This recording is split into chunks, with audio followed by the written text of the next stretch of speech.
Bonjour à toutes et tous, je suis vraiment ravi d'être parmi vous. On va aborder ce sujet différemment. Là, vous venez d'avoir un topo sur les aspects plutôt juridiques. Moi, je suis psychosociologue de formation et donc je vais rentrer dans le sujet un peu autrement.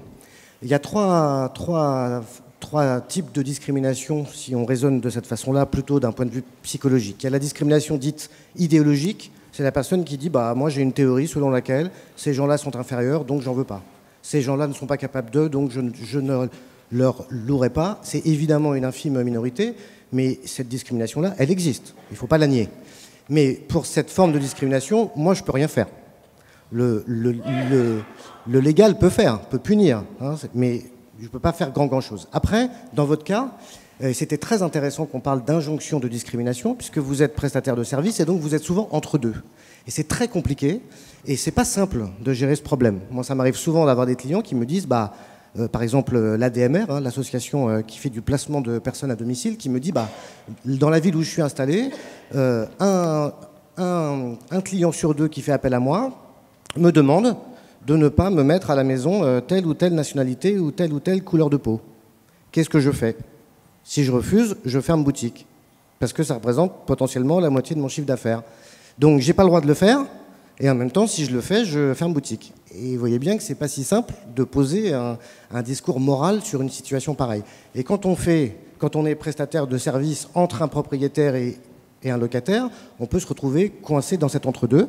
Et c'est bien ce que le testing des SOS Racisme a montré, hein, puisque si j'ai bien compris, le testing a été fait au téléphone et un agent immobilier sur deux, ça a vraiment découpé en deux, puisqu'il y en a un sur deux qui a dit non, je ne peux pas accepter votre demande, et un sur deux qui a dit c'est pas bien, mais j'ai pas tellement le choix, parce qu'il faut bien que je mange.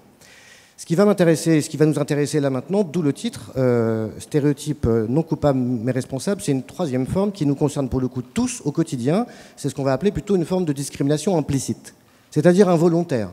Comment je peux me retrouver dans une situation où malgré moi, je vais avoir un comportement différentiel envers une personne au regard d'un des critères évidemment interdits. On vous a donné le fait qu'il en existe 25. Et ce qui est intéressant à partir de là, c'est de décortiquer ce mécanisme-là, parce que là, on peut trouver des réponses par l'entrée de l'analyse psychologique. Ce qu'on va faire là pendant 43 minutes, c'est de rentrer un peu dans votre cerveau, de vous faire comprendre que nous avons tous et toutes des stéréotypes, qu'on ne peut pas ne pas en avoir. Donc le débat, c'est pas de savoir si on en a ou pas, je vais vous le démontrer. Le débat, c'est de savoir comment je fais pour ne pas les utiliser. Donc nous sommes non coupables d'avoir des stéréotypes, nous sommes responsables de savoir ce que nous allons en faire. Et à partir du moment où on ouvre le discours de cette façon-là, on voit bien qu'on est dans une logique qui déculpabilise et qu'on est dans une logique beaucoup plus positive d'un point de vue pédagogique. Parce que je ne culpabilise pas en disant vous êtes un méchant si vous avez des stéréotypes. Moi, je vais vous dire, c'est normal que vous en ayez, vous ne pouvez pas ne pas en avoir. Par contre, il y a moyen de ne pas les utiliser. Et on finira tout à l'heure par une espèce de petite boîte à outils. Ça va ? Alors, si on prend cette porte d'entrée, l'autoroute qui mène à la discrimination, qui est l'acte final, la discrimination, vous l'avez vu, on vous l'a dit, c'est un acte, c'est toujours un acte, c'est la privation d'un droit. Droit matériel, refuser une formation, refuser de louer un appartement, ou bien un droit moral. Ça peut être effectivement une série de blagues qu'on prend à répétition le matin à la machine à café et qui fait qu'effectivement on est atteint dans sa dignité, d'accord ? Avant la discrimination, il y a une étape qu'on appelle le préjugé. Le préjugé, c'est quoi? C'est une opinion positive ou négative qu'on a envers une personne sur la base du groupe auquel elle appartient. Opinion positive ou négative qu'on a envers une personne sur la base du groupe auquel elle appartient. Le préjugé est donc une attitude. C'est l'étape juste avant le passage à l'acte, juste avant le fait de discriminer. Et juste avant le préjugé, ce qui va nous intéresser, parce que c'est là-dessus qu'on peut travailler pour bloquer le passage au préjugé, c'est ce qu'on appelle un stéréotype. Un stéréotype, c'est basiquement l'ensemble des informations que la socioculture a mis dans votre cerveau depuis que vous êtes né, à propos des membres d'un groupe. Et c'est là qu'on voit bien que la culpabilité, elle peut se retirer, car on n'est pas responsable de tout ce que la socioculture a mis dans notre cerveau, et je vais vous donner quelques exemples. Et puis en amont du stéréotype, il y a encore une étape très mentale, très cognitive, qui est totalement inhérente au fonctionnement de notre cerveau, c'est le principe de la catégorie. Quoi que vous fassiez, l'enfant, dès la naissance, perçoit le monde en construisant, c'est absolument automatique, des catégories dans son cerveau qui fonctionnent un peu comme des poupées russes, hein, et qui sont des boîtes mentales dans lesquelles on va ranger les informations qui se ressemblent. Et à partir du moment où j'ouvre les yeux, toutes les informations que je vais voir, toutes les personnes que je vais voir, en fonction de leur visage, de leur couleur de peau, de leur âge, de leur voix, de la façon de me porter, de leur odeur, de toutes sortes de choses, eh bien mon cerveau va les ranger pour se simplifier la vie dans des catégories par un principe de similitude. Ça va? Ça, c'est absolument inhérent au fonctionnement neurologique et au fonctionnement cognitif de notre cerveau. Donc je ne peux pas lutter contre le fait que ces catégories existent. Et aujourd'hui, les neurosciences nous donnent des méthodologies qui nous permettent de mesurer l'existence de ces catégories beaucoup plus tôt qu'on ne pensait, puisque l'expérience que l'Université Paris-Descartes fait à Boulogne aujourd'hui montre que des nourrissons de 10 mois, face à un écran d'ordinateur, je vous passe les détails techniques de la mesure, un nourrisson de 10 mois face à un écran d'ordinateur est 30% plus rapide, qu'il soit garçon ou fille, pour associer des visages de femmes inconnues à des ustensiles de cuisine et des visages d'hommes inconnus à des objets de bricolage, à 10 mois. Il n'est pas raisonnable d'imaginer que le marteau ou la pelle à tarte sont transmis génétiquement. Donc ça veut dire que si à 10 mois, l'enfant fait déjà cette catégorisation plus rapide, ça veut dire que cette catégorie, elle existe déjà dans son cerveau à 10 mois. Parce que cet enfant, il a été exposé à des parents qui n'ont pas la même voix, la même façon de parler, la même façon de les porter, la même odeur, et que progressivement, ces informations, elles se rangent dans son cerveau. Vous voyez à quel point ça commence extrêmement tôt et à quel point il n'y a pas de culpabilité à ressentir au fait que quand on pense à un groupe, il y a immédiatement des images qui nous viennent en tête. Et ça, c'est exactement ce qu'on appelle un stéréotype. OK ? Qui est concerné par la discrimination, parce que c'est extrêmement intéressant. Alors nous, on s'est amusé, moi j'interviens beaucoup en entreprise, et on s'est amusé à prendre une photographie représentative de la population de l'Île-de-France. Et puis on a retiré les gens à propos desquels on a des stéréotypes et qui peuvent être victimes de discrimination dans l'accès à l'emploi ou dans la promotion. Alors déjà, vous enlevez 51% de la population, puisque les femmes représentent 51% de la population active. Après, vous enlevez les gens qui vont connaître d'une façon ou d'une autre durablement ou à court terme une situation de handicap dans leur carrière. Ensuite, vous enlevez les banlieusards, et pas toutes les banlieues, on n'enlève que certaines. Vous enlevez 9% de gens en France qui se déclarent appartenir à une minorité visible. Vous enlevez tous ceux qui sont LGBT+, en tout cas qui se déclarent LGBT+, lesbiennes, gays, bi, transsexuels, d'accord ? Vous enlevez les monoparentaux. Alors c'est un facteur de discrimination qui est de plus en plus important en France. Et moi, je l'ai vécu justement, personnellement, quand j'ai loué mon appartement. J'ai loué mon appartement, j'avais toutes les compétences demandées en tout cas. Et la personne m'a dit, écoutez, on a déjà 3 dossiers de couples mariés, donc les monoparentaux, on n'aime pas trop. Typiquement, une situation de discrimination sur la situation de famille. On enlève les syndiqués, on enlève les jeunes parce qu'ils veulent rien faire, et on enlève les vieux parce qu'ils savent plus rien faire. Bref. Vous voyez qu'en prenant 8 critères de discrimination sur 25, en fait, l'homme blanc de 40 ans hétérosexuel parisien non handicapé représente 7% de la population active. Et vous avez vu que je n'ai pas enlevé l'apparence physique. Et vous avez vu que je n'ai pas enlevé encore plein de critères qui sont dans le code du travail. C'est quoi, ou dans le code pénal? C'est quoi mon propos? Mon propos est de vous dire, si on veut raisonner intelligemment sur la discrimination, il ne faut pas raisonner uniquement par des publics et uniquement sur des groupes qui sont, bien sûr, plus fréquemment que d'autres font l'objet de discrimination, mais comprendre que qui que l'on soit, on est potentiellement à la fois auteur de discrimination envers autrui et à la fois objet de discrimination de la part des autres. Il n'y a que en le raisonnant de cette façon-là qu'on peut avancer, parce que sinon, on est toujours dans une espèce de guerre de clans. Les critères, alors je ne vous ai pas dit, mais vous aurez une version PDF de ce support si vous le souhaitez. Les critères, ils vous ont été présentés, donc j'y reviens pas. Il faut savoir quand même qu'en France, on aime légiférer, puisque l'Union européenne impose 8 critères à tous les pays membres. Les Belges sont toujours à 14, nous en sommes à 25, et ça ne va pas s'arrêter, loin de là. Le sujet donc maintenant, c'est de savoir comment je lutte contre les discriminations en remontant d'un cran et donc en travaillant sur la compréhension de nos stéréotypes et la compréhension de comment fonctionne notre cerveau. Alors, pour comprendre les stéréotypes, il faut faire un tout petit détour de 5 minutes par les neurosciences et comprendre comment fonctionne votre cerveau.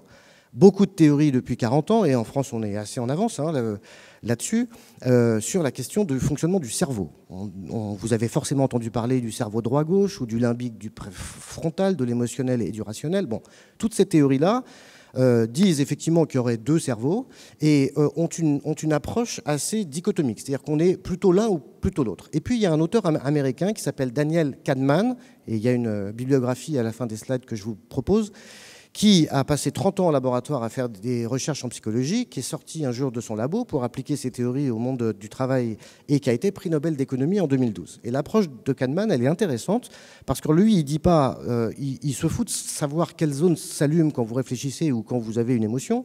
Lui, ce qui l'intéresse, c'est quelles sont les deux modalités de fonctionnement de votre cerveau.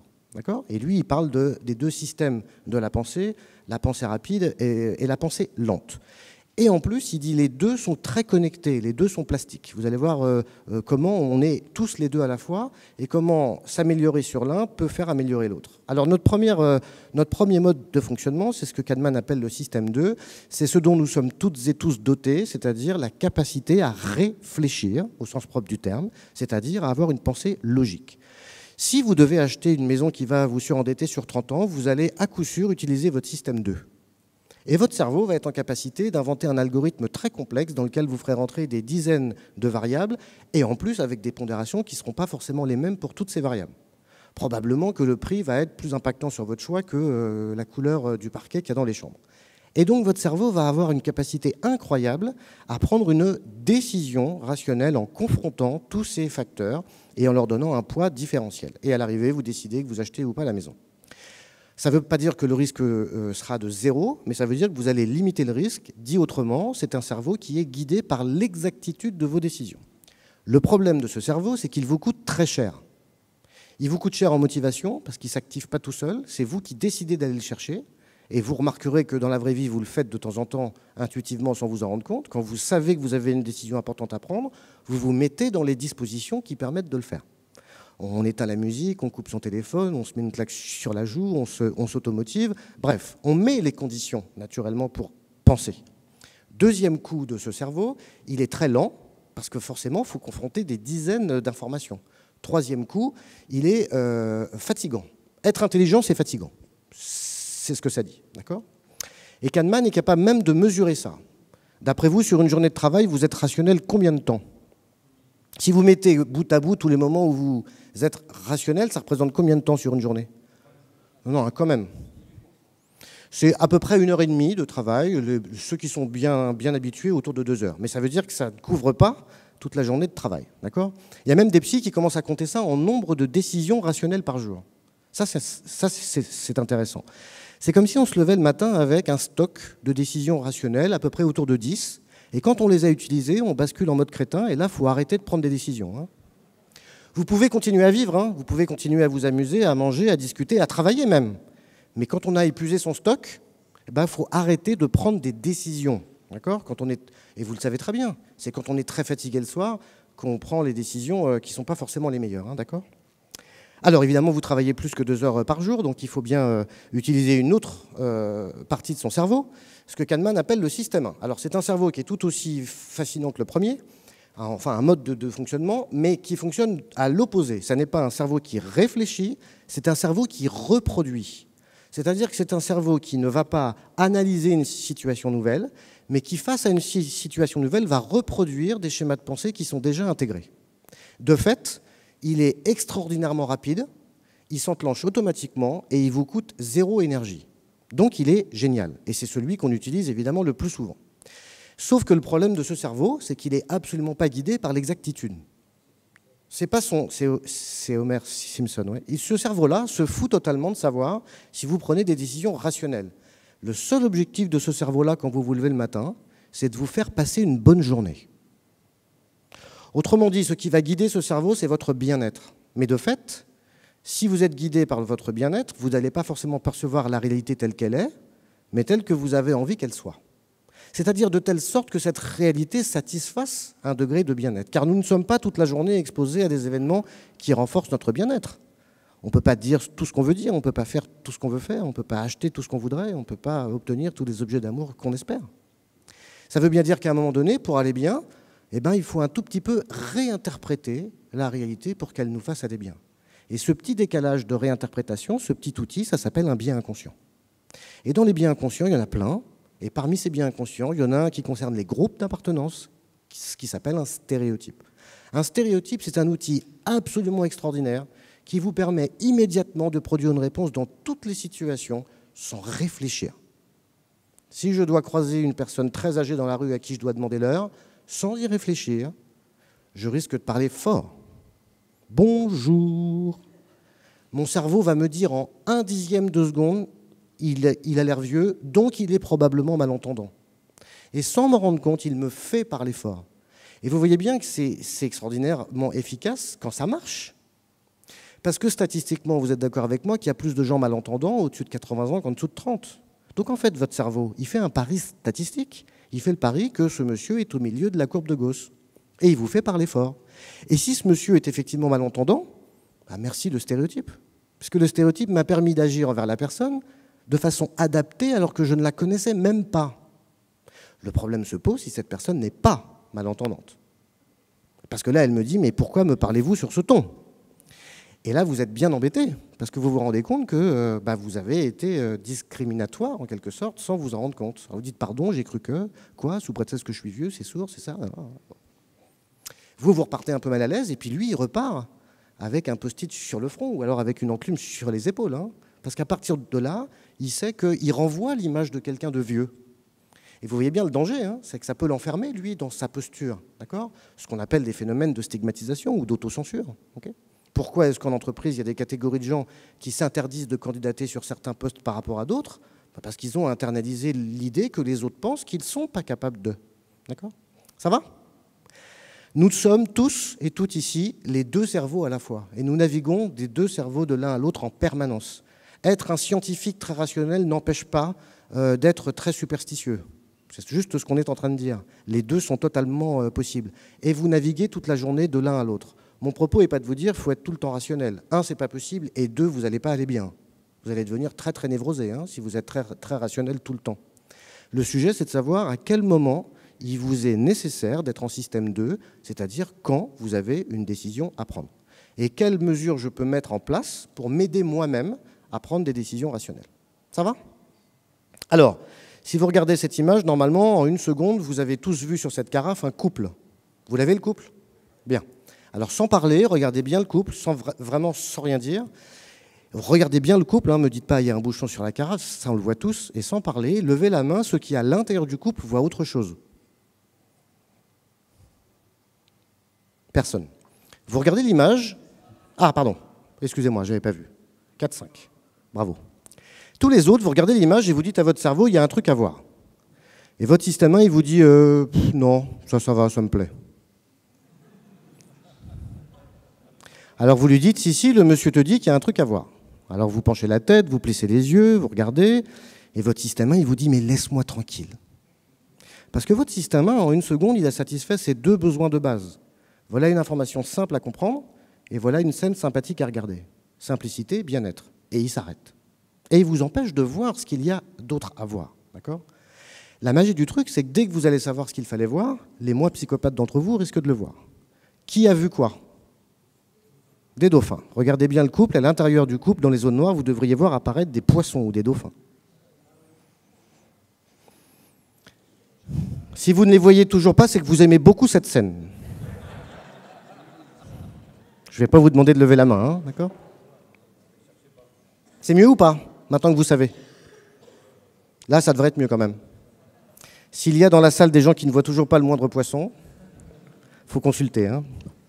Alors, ce qui est intéressant dans cette image, c'est ce qu'on appelle une image ambiguë, c'est-à-dire une image dans laquelle il y en a 2. Sauf que face à toute ambiguïté, votre système 1 voit toujours plus facilement une information plutôt que l'autre. Et à partir du moment où il la voit, il va empêcher le système 2 de voir l'autre parce qu'il est content, parce que ça lui suffit. C'est exactement comme ça que fonctionnent les stéréotypes.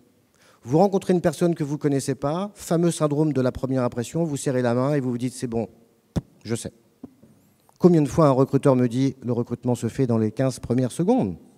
Il y en a un qui m'a dit il n'y a pas longtemps, tout cela c'est du blabla de psychologue, ça fait 20 ans que je recrute sur 3 critères et ça marche. Franchise du regard, tonicité de la poignée de main, cirage sur les chaussures. Et en 15 secondes, je sais si je recrute la personne ou pas. Je ne suis pas en train de vous dire que cette première impression, elle est forcément fausse. Hein. Je vous dis juste qu'elle n'a aucune raison logique d'être vraie. Ce qui n'est pas la même chose. Ce qui veut dire qu'on peut accepter que le système 1 nous envoie une première information, et si vous vous êtes fait du bien en voyant le couple, tant mieux, je suis ravi pour vous.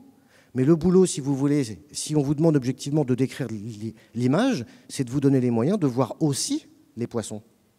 C'est que quand vous recevez un candidat pour un entretien d'embauche ou un candidat pour louer un appartement, c'est que si vous êtes en capacité de voir l'entièreté de qui cette personne est, que vous aurez une opinion basée véritablement et rationnelle sur son aptitude à assumer, par exemple, le loyer.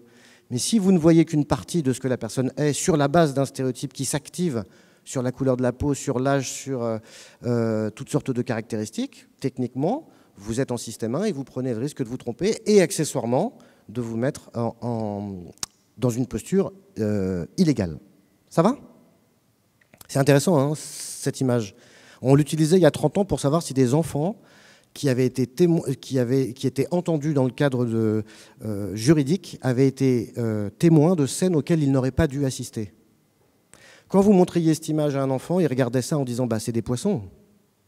Parce que normalement, un enfant qui n'a pas assisté à une scène qui ressemble à ça ne peut pas voir le couple. Le système 1 n'invente rien. Le système 1 ne fait que reproduire. Si l'enfant ne peut pas suspecter qu'un papa et une maman puissent se retrouver dans cette posture, il ne voit pas le couple. Il ne voit que les dauphins ou les poissons. Et il vous regarde l'air de dire « mais qu'est-ce que tu veux que je vois ?» Là où vous, avec votre cerveau d'adulte, vous avez vu le couple, lui, avec son cerveau d'enfant, il voit les poissons. Vous voyez bien qu'en fait, on ne voit jamais la réalité telle qu'elle est, mais ce à quoi on est habitué ou telle qu'on a envie de la voir. Okay ? Autre exemple, si vous regardez cette image, qu'est-ce que vous voyez? Un 3, un 4, et qu'est-ce qui est écrit? Très bien. Monsieur l'a dit, Paris sous la pluie. Est-ce que vous avez lu Paris sous la pluie? Ça va? Merci. Merci beaucoup. Quand on regarde cette image, on lit, en première intention, on lit systématiquement Paris sous la pluie. D'accord? Or, il n'est pas écrit Paris sous la pluie, il est écrit Paris sous la pluie. Sauf que votre système 1 est tellement puissant et tellement rapide que quand vous lisez, à mesure que vous lisez, hein, c'est au dixième de seconde près, votre système 1 vous dit Coco, il y a un problème, il y a 2 articles, ils ont dû se tromper.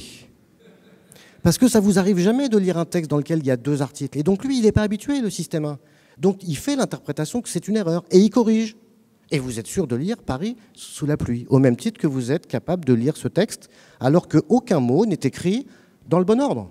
On a juste gardé la première lettre et la dernière lettre à la bonne place de chaque mot. Mais si vous vous donnez la peine, vous lisez ce texte quasiment, au bout de 10 secondes, aussi vite que si les mots étaient écrits correctement, parce que votre système 1 corrige. Mesurez, messieurs, dames, la puissance de votre système 1.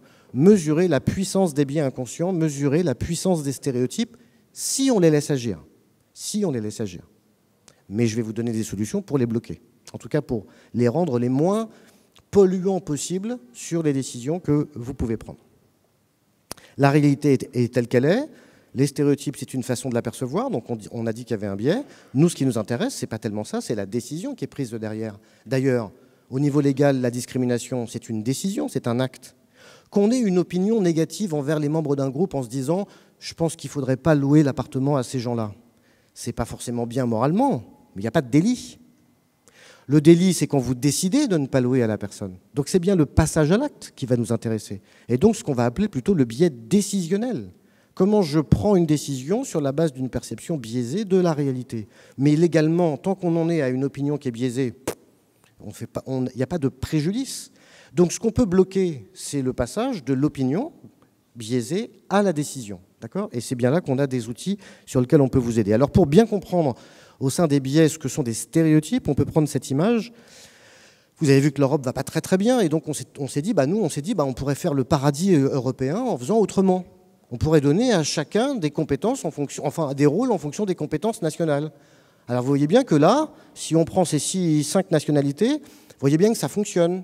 Parce qu'on voit bien qu'on a assigné à chaque population un rôle qui correspond à peu près aux stéréotypes qu'on a. Et puis vous me voyez venir, hein, si on faisait l'enfer, on serait nourri par les Anglais, les Suisses seraient les Allemands, les Allemands feraient la police. Ça, c'est extrêmement intéressant, messieurs, dames.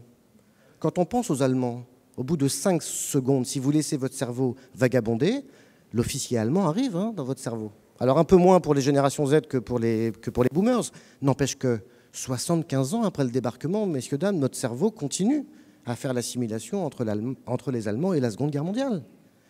Mesurer la résistance de ces stéréotypes et le poids de la culture. Mais parce que la Seconde Guerre mondiale, elle est présente dans notre quotidien tous les jours. Les plaques de rue, les statues, les émissions sur Arte, les cours de nos enfants, la Grande Vadrouille. Enfin, il n'y a pas un jour où d'une façon ou d'une autre, on ne pense pas à cet événement-là. D'accord ? Dans cet enfer, c'est les Français qui iraient bosser, je ne sais pas si vous savez, mais stéréotype planétaire, hein, on ne bosse jamais. Voilà, et tout cela serait organisé par les non-horlogers italiens. Alors vous voyez bien que si cette blagounette vous fait sourire, 1, ça veut dire que vous avez les stéréotypes. 2, ça veut dire qu'on a tous les mêmes, ce qui est fascinant. Hein, on ne se connaît pas, on n'a pas les mêmes parents, on n'est pas allé dans les mêmes écoles, on n'a pas le même âge. Mais on appartient tous à la même socioculture, dans laquelle ces stéréotypes nous martèlent le cerveau depuis 10 mois, je vous rappelle. Hein. Ça veut dire les dessins animés, les pubs, le cinéma, l'école, les grands-parents, les copains, le travail. Toutes les sphères de la société martèlent ces stéréotypes qui se mettent dans notre cerveau. Est-ce que pour autant les stéréotypes sont vrais ? Parce que c'est toujours un débat, c'est souvent ce qu'on me dit, mais alors ça veut dire qu'en fait on rêve, quoi. Les stéréotypes ils sont faux. Bah, pas forcément. Ils ont parfois une vraie réalité statistique. Ça veut dire quoi ? Bah, ça veut dire que si vous faites passer un test de personnalité à 1000 Chinois et 1000 Argentins, vous aurez un score d'introversion plus fort en Chine qu'en Argentine. Ça ne fait pas de doute. Mais ce sont deux courbes de Gauss qui se superposent en fait. Si je fais passer une échelle d'introversion, extraversion ou d'empathie, bien sûr qu'en moyenne, les femmes ont des scores d'empathie plus élevés que les hommes, mais ce sont deux courbes de Gauss qui se superposent. Ça veut dire qu'entre les deux, vous avez des millions d'hommes qui sont plus empathiques que des millions de femmes. Dire que les hommes courent plus vite que les femmes, ce n'est pas un stéréotype. En moyenne, c'est une réalité qui s'explique par la taille, la musculature, l'amplitude des gestes qu'on développe, qui est corrélée à la taille que l'on fait. Il n'y a pas de débat là-dessus. Mais ça ne veut pas dire que tous les hommes sur Terre courent plus vite que toutes les femmes sur Terre. Et c'est toute la difficulté de notre cerveau. Parce que notre cerveau, ce schéma-là que vous comprenez, le système 1, il ne comprend rien, lui. Lui, il veut de la binarité, il veut du simple. Il veut qu'on lui dise comment sont les hommes, comment sont les femmes, comment sont les blancs, comment sont les noirs. Et donc cette réalité statistique, elle est déformée dans notre cerveau. Alors ils viennent d'où ? Ils viennent, vous l'avez compris, hein, ils viennent d'une circularité de la culture. Toutes les sphères de la société mettent dans notre cerveau des stéréotypes, et ces stéréotypes sont réinjectés par la culture. D'accord ? Alors évidemment, quand on regarde des vieilles pubs des années 50, on a des stéréotypes hommes-femmes qui, à l'époque, étaient complètement perçus comme normaux. Hein. Regardez la femme au milieu, lascive, qui caresse son aspirateur, qu'elle a eu à Noël, et celle à droite qui sert son mari, encore au lit, qui lui-même a dormi d'ailleurs avec sa chemise et sa cravate non froissée. Hein. Les hommes sont merveilleux, les hommes des années 50 sont quand même assez merveilleux. Bien. Alors après, si on regarde, parce que évidemment on m'a invité à venir vous parler aussi au regard du testing qui a été fait par SOS Racisme, et du coup je suis allé regarder la figure du noir dans la publicité depuis longtemps. Moi je suis né en 68, donc je suis la génération Oncle Benz, Banania, j'ai été élevé comme vous par Tintin au Congo, qui explique aux noirs qu'un chapeau se met sur la tête et pas au bout du bras quand même. Hein. Non mais il faut se représenter ce que c'est quand on est enfant, et que de lire Tintin au Congo, l'image qu'on donne de l'homme blanc par rapport à l'homme noir. Et quand on a 6 ans ou 7 ans, ça s'imprime dans le cerveau. Alors évidemment, si vous prenez les anciennes pubs, ce qui est extrêmement intéressant, je ne sais pas si vous voyez bien, mais il y a écrit en haut « battu et content ». C'est quand même intéressant. La figure du noir qui est associée quand même à quelque chose autour de, on ne va pas dire de la violence, mais enfin il y a quand même une image. Hein. On bat, enfin il y a quand même le mot « battu ». Alors après, vous avez le savon qui vous blanchit. Hein, vous voyez que là, on est sur la figure de l'homme noir sale. On est propre quand on est blanc, puis quand on est noir, on est sale. Vous voyez bien que la symbolique de la figure de l'homme noir. Après, vous avez le fameux bananier. Alors là, on est sur les figures du tirailleur sénégalais, ou voire de l'esclave, mais qui est toujours content. C'est un autre stéréotype qu'on mesure souvent sur les Noirs. Ils aiment faire la fête et ils se marrent en permanence. Même quand ça ne va pas, ils sont contents, ils se marrent. Vous voyez, le côté, bon. Et puis quand même, ça c'est vieux, alors je suis allé quand même regarder ce truc que j'ai découvert hier, je vous jure que c'est vrai, j'avais jamais vu ça. Ça, c'est les années 80, messieurs, dames. À quelle sauce je vais manger le blanc ? Alors évidemment, c'est le blanc de poulet, hein. Est-ce que vous voyez le slogan ? Est-ce que vous voyez la référence au cannibalisme ? Début des années 80, hein. Alors vous voyez bien comment votre cerveau, il peut être farci d'informations, hein, d'accord ? Alors est-ce que ça a changé ? Je ne sais pas si vous vous rappelez, mais en 2018, il y a eu cette pub maladroite de H&M, hein, où on a sorti quand même l'enfant noir qui a sur son sweat le singe le plus cool de la jungle, alors que le blanc a le tigre. Bon, alors on peut se dire, ils ont tiré au sort, c'est un peu pas de chance. Ouais, c'est peut-être pas de chance. N'empêche que quand vous faites une campagne de com, vous voyez bien ce que ça peut induire hein, sur l'image de l'enfant noir. Ça, c'est 2018, hein, d'accord. Et puis la fameuse polémique de la pub Dove, hein, 2018, où vous voyez une femme noire qui enlève son t-shirt, et quand elle enlève son t-shirt, grâce à la crème Dove, elle devient blanche. Bon, ce qui évidemment a créé toutes sortes de polémiques, notamment sur Twitter, parce qu'il y a une sensibilité aujourd'hui beaucoup plus forte à ne pas tolérer ce genre de choses par rapport à ce qu'on pouvait tolérer sous l'ère Banania. Il y a eu un précédent en 2013, et je vous le présente parce que c'est intéressant de montrer qu'on n'est pas sur de la discrimination complotiste. À aucun moment, mon propos est de vous dire ces gens-là sont dans un espèce de complot raciste. Pas du tout. C'est juste que, comme vous et moi, les publicitaires, les communicants, les marketeurs, eh ben, ils ont le cerveau farci de stéréotypes. Là, qu'est-ce qui a choqué beaucoup de gens? C'est que quand vous êtes noir, vous avez une peau avant qui est mal entretenue, et quand vous avez une peau après, vous êtes devenue blanche.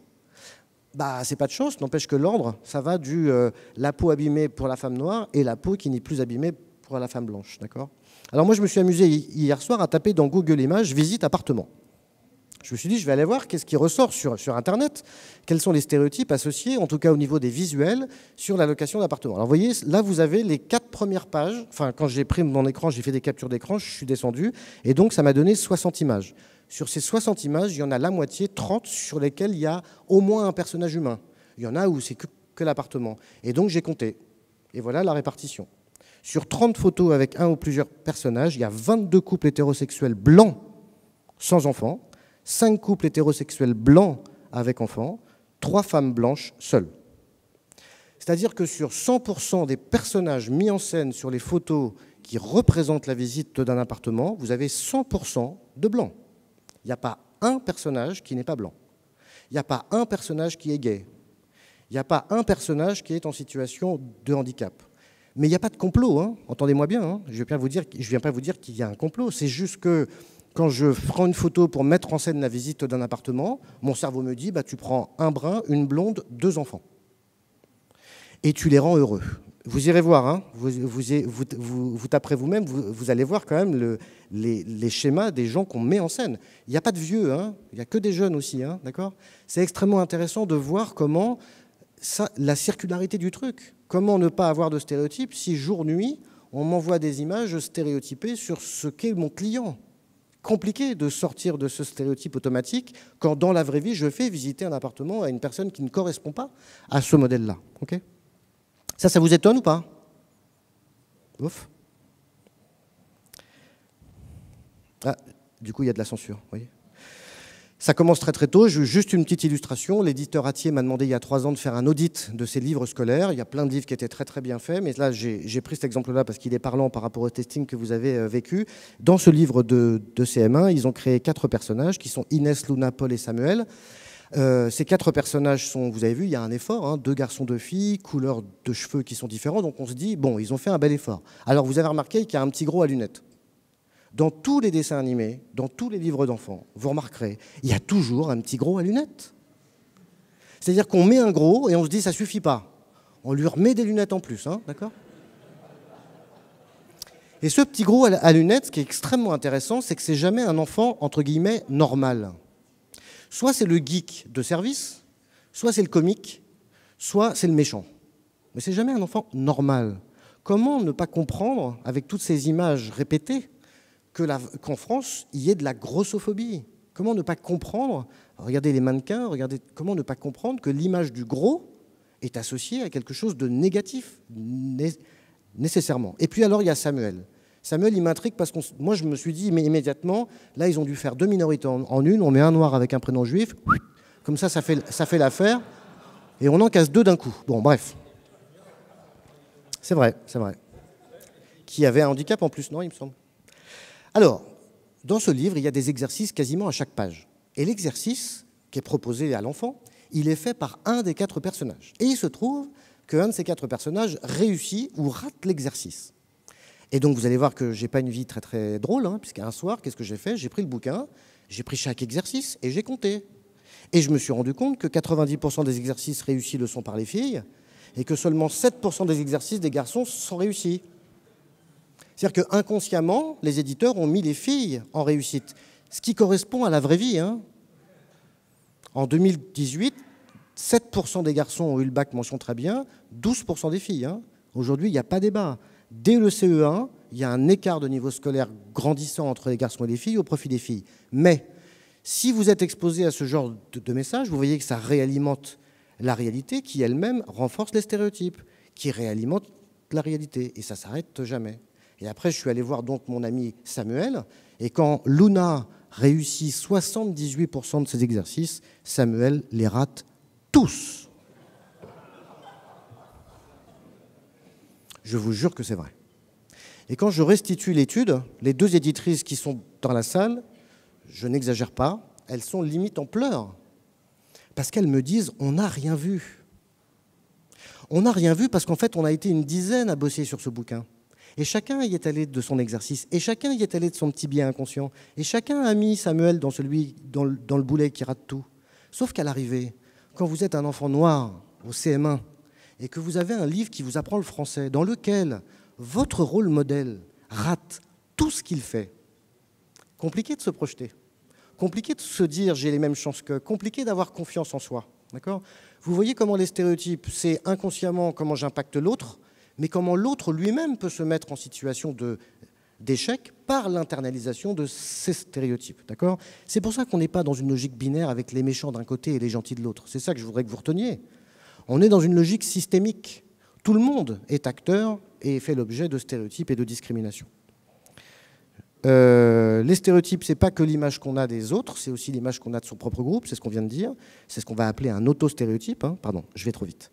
L'hétérostéréotype, c'est l'image que j'ai d'un autre groupe. C'est-à-dire, par exemple, c'est quelqu'un dans la génération Y qui vous dira « de toute façon, les seniors, ils sont démotivés, ils ne sont pas digitaux, blablabla ». Ça, c'est ce qu'on appelle un hétérostéréotype.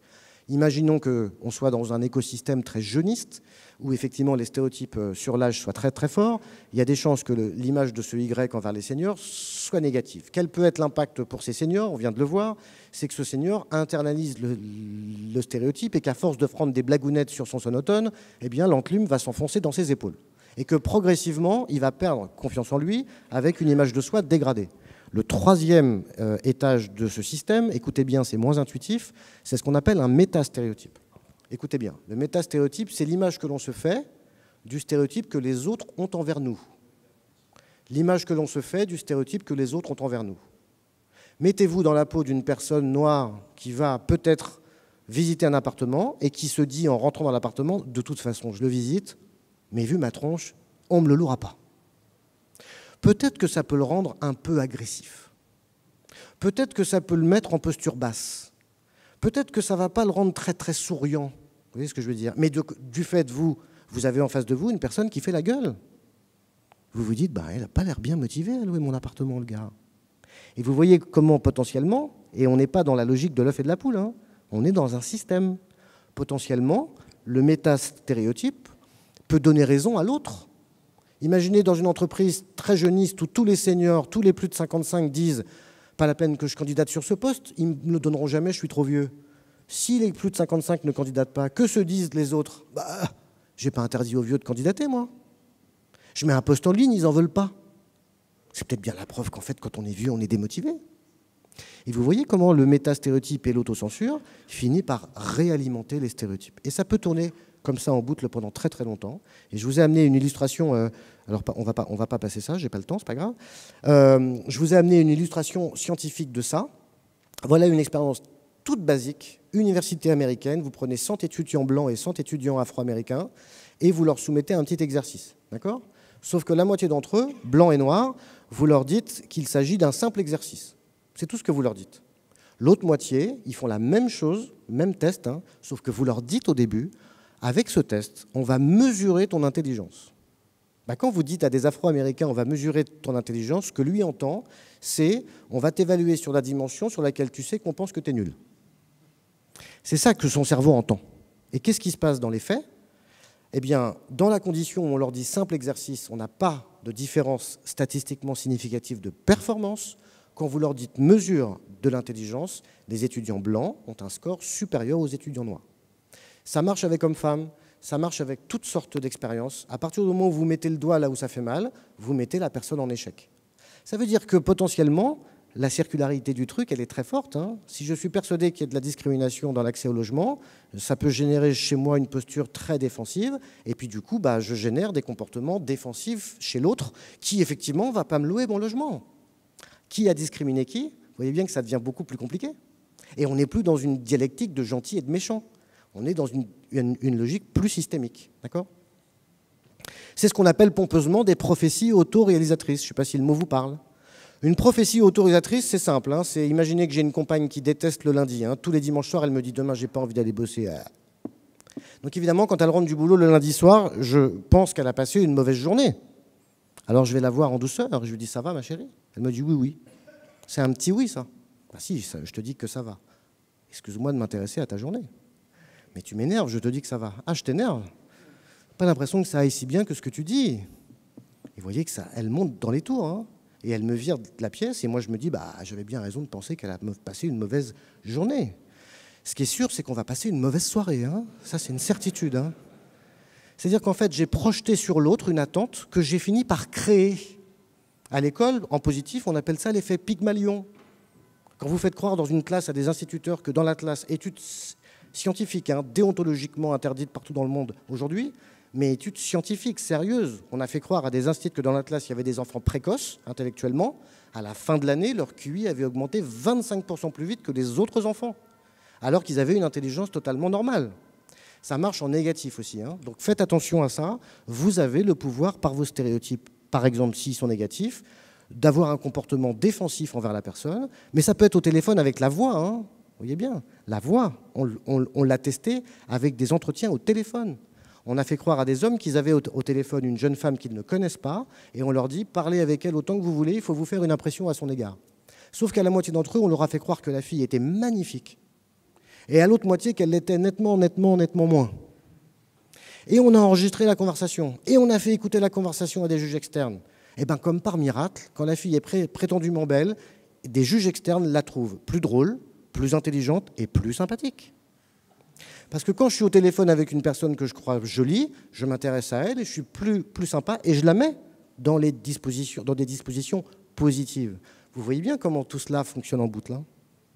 Si vous avez un comportement très défensif, ça peut représenter une déstabilisation de la personne qui est en face de vous, qui peut se déconcentrer, qui peut perdre confiance en elle, qui peut avoir un comportement à son tour assez négatif, soit intellectuellement, soit par l'agressivité ou que sais-je, et ce comportement va confirmer votre opinion initiale, qui consiste à dire j'avais bien raison de penser que.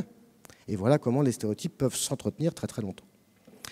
J'ai fini, je voudrais juste vous laisser sur une petite note positive, optimiste. Qu'est-ce que vous pouvez faire pour vous-même? Qu'est-ce que vous pouvez faire à partir de demain pour non pas changer d'avis sur les Allemands, ça c'est foutu, je peux rien pour vous. Mais par contre, je peux vous aider à ne pas utiliser votre stéréotype ou moins utiliser votre stéréotype la prochaine fois que vous allez rencontrer un Allemand. Ce qui n'est pas la même chose. Mais après tout, c'est ça qui compte. C'est l'acte qui compte. Pas trop de changer d'avis, d'accord ? Alors on peut faire attention à ces petites choses-là. Là, vous avez une liste de facteurs pour apprivoiser vos stéréotypes. Ça veut dire ne pas les effacer. Hein. Ça veut dire vivre en paix avec eux. Ce qui n'est pas la même chose. Première, on ne va pas tout regarder, mais évidemment, soyez humbles. Le seul moyen de lutter contre ces stéréotypes, c'est de les identifier. Si on est dans une posture de déni qui consiste à dire « moi, j'en ai pas, j'ai pas de problème », alors vraiment, aucun souci avec ces gens-là. Vous voyez ? Pas de souci avec ces gens-là. Bon.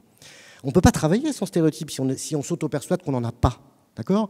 La métaphore n'est pas très, très élégante, mais tant pis. Vous ne soignez pas un alcoolique, quelqu'un qui est atteint d'une maladie, l'alcoolisme. C'est une maladie qui s'appelle l'alcoolisme. Tant qu'elle n'a pas dit la phrase « je reconnais que je suis alcoolique ». Tant qu'elle ne l'a pas dit, aucune thérapie ne va marcher. Parce que le déni de l'alcoolisme est incompatible avec quelque thérapie que ce soit pour le soigner. D'accord ? Première impression, on en a parlé. Faites attention à la fatigue, on en a parlé aussi. Pas de décision tard le soir. Si vous devez retenir un truc de cette conférence, pas de demande en mariage après minuit, messieurs, dames. Et si on vous demande en mariage, dites, je propose qu'on aille dormir, on prend un bon petit-déj de demain matin et puis on en parle. Les émotions, vous avez compris, hein, une émotion, ça encombre votre cerveau. Donc si votre cerveau est encombré à gérer une émotion, ce qui explique l'échec scolaire, hein, d'ailleurs, hein, c'est ça la cause majeure de l'échec scolaire. Ce n'est pas le niveau intellectuel, c'est la confiance en soi par des émotions à gérer. Bref, si votre cerveau est encombré par une émotion, il vous manque une partie de votre cerveau pour penser. Et donc, vous risquez de prendre une décision qui est au diapason de votre émotion. Donc, il n'y a pas de bonne émotion. Une émotion intense, qu'elle soit positive ou négative, elle est source de discrimination d'une façon ou d'une autre. Si vous êtes un recruteur et vous venez d'apprendre une excellente bonne nouvelle, votre fils ou votre fille a été pris dans la plus prestigieuse école du monde, si vous démarrez un entretien d'embauche à ce moment-là, le candidat, vous le prenez. Même si c'est la pire planche que vous ayez rencontrée, vous le recrutez. Parce que vous êtes endorphiné, vous êtes content, tout est merveilleux, vous ne voyez pas qu'il y a des trous dans le CV, pas de problème, c'est formidable. Enfin, juste, le dernier point, c'est probablement le plus important, vous ne pouvez pas faire fonctionner votre système 2 si vous ne le remplissez pas de connaissances. Vous pouvez avoir la plus belle Ferrari du monde, c'est-à-dire la plus belle mécanique du monde, vous ne la ferez pas rouler s'il n'y a pas 1 litre d'essence. Comment voulez-vous imaginer penser sur de l'antimatière? On ne pense pas sur de l'antimatière. Quand on n'a pas de matière dans le cerveau, on ne pense pas. On reproduit des schémas, superstitions, pensées magiques, croyances, etc. Si vous voulez réfléchir et lutter contre vos stéréotypes et être en capacité d'être rationnel dans vos décisions, il faut remplir votre cerveau avec de la connaissance. Certaines personnes parlent pendant leur sommeil, il n'y a que les guerres que les conférenciers pour parler pendant le sommeil des autres.